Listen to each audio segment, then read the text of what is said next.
Агенцијата за храна и ветерина на подрачјето на Чучер-Сандево заплени небезбедна храна со непознато потекло по спроведен вореден инспекциски надзор. При извршениот надзор пронајдени се 1060 кг крешени ореви и 581 кг кикирики во зачинета обвивка во рефус состојба, без идентификација и без потребни информации за потрошувачите.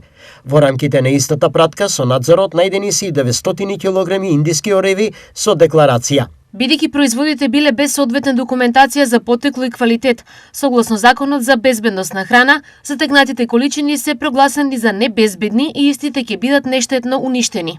Против лицето затекнато при контролата, поведена е прекршечна постапка за пуштање во промет на небезбедна храна. Велат од Агенцијата за храна и ветерина.